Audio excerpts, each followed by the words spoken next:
Challenge problem. Fifth one பாருங்க. A fruit seller bought 2 dozen bananas at rupees 20 a dozen and sold them at rupees 3 per banana. Find his gain or loss. Gain நாலும் profit நாலும் same தான். ஓகேங்களா? இப்போ fruit seller வந்து 2 dozen of bananas வாங்கியிருக்காங்க. 1 dozen. A dozen அப்படின்னா 1 dozen வந்து 20 rupees. ஓகேங்களா? அப்படின்னா ஒவ்வொரு பனானா பர் பனானா ஒரு பனானா வந்து 3 rupees அப்படின்னு சொல்லிட்டு சேல் பண்ணாங்க அப்படின்னா ப்ராஃபிட் கிடைக்குமா லாஸ் கிடைக்குமான்னு கேட்டிருக்காங்க.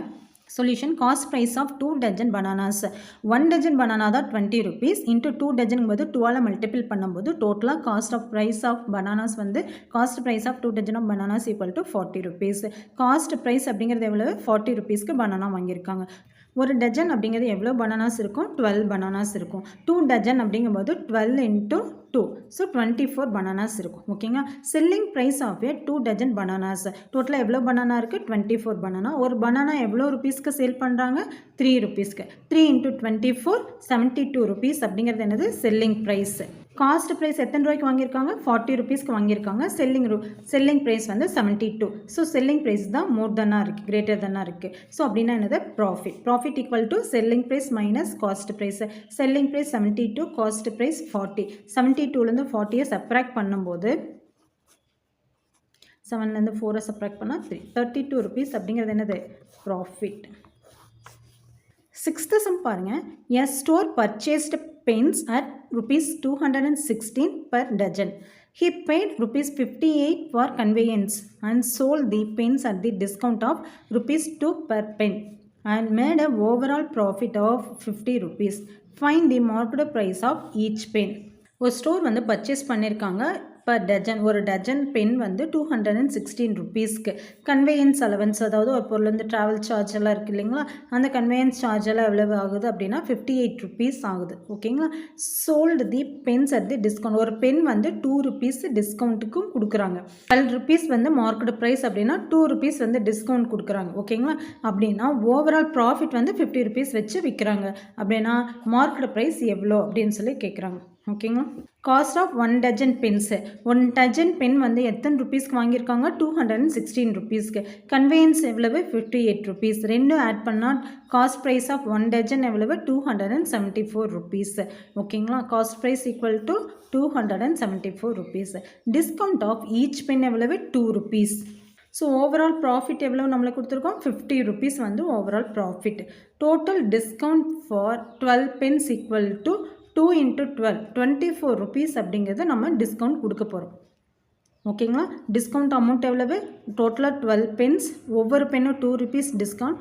ஸோ 2 into 12 24 அப்படிங்கிறது discount amount. Selling price of 12 pens equal to market price minus discount. ஓகேங்களா? செல்லிங் ப்ரைஸ் அப்படின்னு என்னது மார்க்கெட் ப்ரைஸ்லேருந்து டிஸ்கவுண்ட்டை மைனஸ் பண்ணால் நம்மளுக்கு செல்லிங் ப்ரைஸ் கிடைக்கும். ஓகேங்களா? செல்லிங் ப்ரைஸ் என்னன்னு தெரியாது, மார்க்கெட் ப்ரைஸ் தெரியாது, மைனஸ் டிஸ்கவுண்ட் அமௌண்ட் எவ்வளவு 24. இப்போது நம்மளுக்கு ப்ராஃபிட் தெரியும் இல்லைங்களா, ப்ராஃபிட் ஈக்குவல் டு என்னது selling price minus cost price. நம்மளுக்கு ப்ராஃபிட்னா என்ன தெரியும் 15 தெரியும், காஸ்ட் ப்ரைஸ் எவ்வளவு 274 தெரியும். செல்லிங் ப்ரைஸ்னால் ப்ரீவியஸாக நம்ம கண்டுபிடிச்சோம் இல்லைங்களா, selling price equal to market price minus discount. அதை கொண்டு வந்து இங்கே சப்ஸ்டியூட் பண்ணுறோம். செல்லிங் ப்ரைஸ்னால் என்னது மார்க்கெட் ப்ரைஸ் மைனஸ் டிஸ்கவுண்ட். இங்கே நம்ம போட்டோம் இல்லைங்களா, selling price equal to market price minus discount எவ்வளவு 24. இந்த வேல்யூஸை கொண்டு போய் நம்ம சப்ஸ்டியூட் பண்ணுறோம். இப்போது மார்க்கெட் ப்ரைஸ் மட்டும் இங்கே வச்சுக்கோங்க. ரைட் ஹேண்ட் சைடில் இருக்கிற மைனஸ் வேல்யூ ரெண்டும் லெஃப்ட் ஹேண்ட் சைட் போனால் என்ன ஆயிரும் ப்ளஸ் ஆயிரும். ப்ளஸ் 24 ப்ளஸ் 274 அப்படியே இன்டர்சேஞ்ச் பண்ணியிருக்கோம். எம்பி இங்கே வந்திருக்கு 50 ப்ளஸ் 24 ப்ளஸ் 224. நீங்கள் இப்படியே எழுதினீங்கன்னா கூட இங்கே வரும் MP market price equal to இங்கே 50 இருக்குது ப்ளஸ் 24 ப்ளஸ் 274 ஈக்குவல் டு. ஓகேங்களா? இந்த வேல்யூ தான் லெஃப்ட் ஹேண்ட் சைடு இது அப்படியே எழுதிருக்கும், ரைட் ஹேண்ட் சைடு அப்படியே கொண்டு போயிருக்கும், வேறு ஒன்றும் இல்லை. ஓகேங்களா? ஸோ இந்த 3 வேல்யூஸை ஆட் பண்ணும்போது நம்மளுக்கு என்ன கிடைக்குது 348 அப்படின்னு கிடைக்குது 1 டஜனோட அமௌண்ட்டு. ஓகேங்களா? Market price equal to 348 rupees. Market price of each pen அப்படின்னு கேட்டாங்கன்னா என்ன பண்ணும் 300 இது டோட்டல் அமௌண்ட் 1 டஜனோட அமௌண்ட். ஸோ ஒரு டஜன் அப்படின்னா எவ்வளோ பென் இருக்கும் 12 பென் இருக்கும். 12ஆல் டிவைட் பண்ணிங்கன்னா ஒரு பென்னோட மார்க்கெட் ப்ரைஸ் என்னன்னு தெரியும். எவ்வளவு 29 is the market price of 1 pen. 7th sum பாருங்க, a vegetable vendor buys 10 kg of tomatoes per day at rupees 10 per kg for the first 3 days of a week. 1 kg of tomatoes got smashed on every day for those 3 days. For the remaining 4 days of the week, he buys 15 kg of tomatoes daily at rupees 8 per kg. If for entire week he sells tomatoes at rupees 20 per kg, then find his profit or loss for the week. அதாவது என்ன சொல்கிறாங்கன்னா 1 வீக்கில் எவ்வளோ days இருக்கும், 7 days இருக்கும் இல்லைங்களா. First 3 days வந்து 10 kg வந்து பை பண்ணுறாங்க. ஒவ்வொரு நாளும் 10 kg அப்படி வாங்குறாங்க. எவ்வளோ ருபீஸ்க்கு, 10 ருபீஸ்க்கு பர் கேஜி 10 ருபீஸ்ன்னு சொல்லிட்டு 10 kg வாங்குறாங்க. ஓகேங்களா. அதில் 1 kg ஆஃப் டொமேட்டோஸ் வந்து எவ்ரிடே ஒவ்வொரு நாளும் என்ன ஆயிடுது அப்படின்னா, அதாவது அமுந்து கெட்டு போயிடுது. ஓகேங்களா. அது ஃபஸ்ட் ஃபார் தோஸ் 3 டேஸ், அந்த 3 டேஸ்க்கும். ஃபார் த ரிமைனிங் 4 டேஸ்க்கு 15 kg ஆஃப் டொமேட்டோஸ் வாங்குறாங்க, rupees 8 per kg, 8 ருபீஸ்க்கு வாங்குறாங்க அப்படின்னா, ஆனால் டோட்டலாக 7 டேஸுமே அவங்க எவ்வளோக்கு சேல் பண்ணுறாங்க, 20 ருபீஸ்க்கு சேல் பண்ணுறாங்க பர் கேஜி. அப்படின்னா அவங்களுக்கு ப்ராஃபிட் கிடைக்குமா லாஸ் கிடைக்குமான்னு கேட்டிருக்காங்க. First 3 days tomatoes purchased for 1 day. 1 டேக்கு எவ்வளோ பர்ச்சேஸ் பண்ணுறாங்க, 10 kg. tomatoes purchased for 3 days அப்படின்னா 3 into 10 டோட்டலாக 30 kg வந்து பர்ச்சேஸ் பண்ணுறாங்க. Cost price of purchasing 30 kg of tomatoes. ஒவ்வொரு கேஜி எவ்வளோ வாங்குறாங்க, ஃபஸ்ட்டு 3 டேஸ்க்கு 10 ருபீஸ்க்கு வாங்குறாங்க. ஸோ 30 kg into 10 ஓகேங்களா, 300 ருபீஸ்க்கு 30 kg ஆஃப் டொமேட்டோஸ் வந்து பர்ச்சேஸ் பண்ணுறாங்க. Next 4 days tomatoes purchased for 1 டேக்கு எவ்வளோ வாங்குறாங்க, 15 kg வாங்குறாங்க. Tomatoes purchased for 4 days 4 into 15 டோட்டலாக 60 kg வந்து பர்ச்சேஸ் பண்ணியிருக்காங்க. So cost price of purchasing 60 kg of tomatoes. 1 kg எவ்வளோ, 8 ருபீஸ்ன்னு வாங்கியிருக்காங்க. 60 kg அப்படின்னா 60 into 8 ஈக்குவல் டு 480 ருபீஸ்க்கு வந்து பர்ச்சேஸ் பண்ணியிருக்காங்க. So total cost of price first 3 days வந்து 300 ருபீஸ்க்கு பர்ச்சேஸ் பண்ணியிருக்காங்க. நெக்ஸ்ட்டு 4 டேஸ் 480 ருபீஸ்க்கு. டோட்டல் ரெண்டு ஆட் பண்ணும்போது 780 ருபீஸ்க்கு என்ன பண்ணியிருக்காங்க, டொமேட்டோஸ் வந்து பர்ச்சேஸ் பண்ணியிருக்காங்க per week. Weight of the remaining tomatoes in that week. இப்போது ஃபஸ்ட்டு வீக்கில் என்ன ஆயிடுச்சு, நம்மளுக்கு 30 kgs இருந்தது இல்லைங்களா. ஒவ்வொரு நாளும் ஒவ்வொரு கேஜிஸ் வந்து ஸ்மாஷ் ஆகிட்டே இருந்தது இல்லைங்களா. ஸோ டோட்டலாக 3 டேஸ்க்கு 3 kgs வந்து போயிடும். ஸோ 30ல் 3 போனால் ரிமைனிங் வந்து 27 kgs ப்ளஸ் 60 kgs. டோட்டல் நம்மளுக்கு எவ்வளோ கேஜிஸ் இருக்குது, இப்போது 87 kg தான் நம்மகிட்ட இருக்குது. அந்த ரிமைனிங் நம்மகிட்ட இருக்கக்கூடிய 87 kgsல பர் கேஜி எவ்வளோக்குன்னு சேல் பண்ணுறாங்க, 20 ருபீஸ்க்குன்னு சேல் பண்ணியிருக்காங்க. ஸோ செல்லிங் ப்ரைஸ் என்னன்னு கண்டுபிடிக்கும். ஸோ 87 into 20 ரெண்டும் மல்டிபிள் பண்ணும்போது என்ன கிடைக்கிது, 1740 கிடைக்கிது.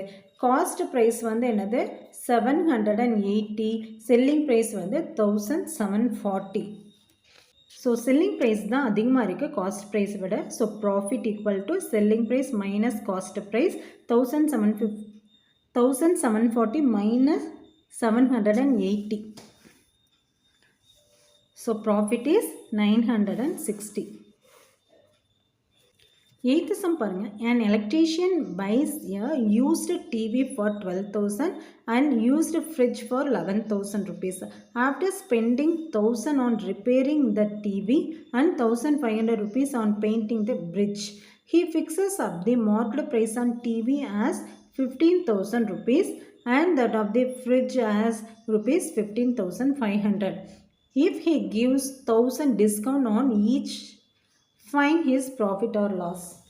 அதாவது என்ன சொல்லியிருக்காங்கன்னா, ஒரு எலக்ட்ரீஷியன் வந்து 12,000 ருபீஸ்க்கு வந்து யூஸ் பண்ண செகண்ட் ஹேண்ட் டிவி வாங்குறாங்க. அதே மாதிரி ஃப்ரிட்ஜும் 11,000க்கு வாங்குறாங்க.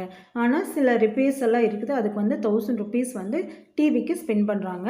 1,500 அப்படிங்கிறது ஃப்ரிட்ஜ் பெயிண்ட் பண்ணுறதுக்கு செலவு பண்ணுறாங்க. ஓகேங்களா. ஸோ மார்க்கெட் ப்ரைஸ் வந்து எவ்வளவு, he fix the market price and டிவிக்கு வந்து மார்க்கெட் ப்ரைஸ் 15,000 அப்படின்னும், ஃப்ரிட்ஜுக்கு வந்து 15,500 மார்க்கெட் ப்ரைஸாக மார்க் பண்ணுறாங்க. ஆனால் ஈச் ஒன் ஒவ்வொன்றுக்குமே 1,000 ருபீஸ் வந்து டிஸ்கவுண்ட் கொடுத்தாங்க அப்படின்னா அவங்களுக்கு ப்ராஃபிட் கிடைக்குமா லாஸ் கிடைக்குமா அப்படின்னு கொஸ்டின் கேட்டிருக்காங்க. So total cost of TV and fridge cost price எவ்வளவு 12,000, ஃப்ரிட்ஜோடது வந்து 11,000. ஸோ டிவிக்கு வந்து எவ்வளோ ரிப்பேர் பண்ணியிருக்காங்க 1000, ஃப்ரிட்ஜுக்கு வந்து 1500. ஸோ டோட்டலாக எல்லாத்தையும் ஆட் பண்ணோம்னா total cost price of TV and fridge 25,500 அப்படிங்கிறது காஸ்ட் ப்ரைஸ். செல்லிங் ப்ரைஸ் என்னது TV market price minus discount. Market price என்னது 15,000 மைனஸ் 1000 போட்டிங்கன்னா 14,000 அப்படிங்கிறது selling price of TV. Selling price of fridge எவ்வளவு மார்க்கெட் ப்ரைஸ் மைனஸ் டிஸ்கவுண்ட். 15,500லேருந்து 1000 minus பண்ணும்போது 14,500 கிடைக்குது. ஓகேங்களா selling price. Total selling price of TV and fridge 14,000 plus 14,500 ரெண்டு add பண்ணும்போது நம்மளுக்கு என்ன கிடைக்குது 28,500 கிடைக்குது. ஓகேங்களா நம்மளுக்கு காஸ்ட் ப்ரைஸ் வந்து எவ்வளோ கிடைச்சது அப்படின்னா 25,500. செல்லிங் ப்ரைஸ் வந்து 28,500. ஸோ 28,500 செல்லிங் ப்ரைஸ் தான் அதிகமாக இருக்குது. So profit. Selling price greater than cost price. Profit equal to selling price minus cost price. Selling price 28,500லேருந்து 25,500 சப்ராக்ட் பண்ணுறோம்.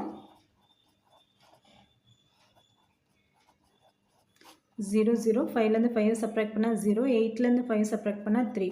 ஸோ 3,000 அப்படிங்கிறது நம்மளுக்கு என்ன கிடைச்சிருக்கு ப்ராஃபிட் கிடைச்சிருக்கு. ஓகே.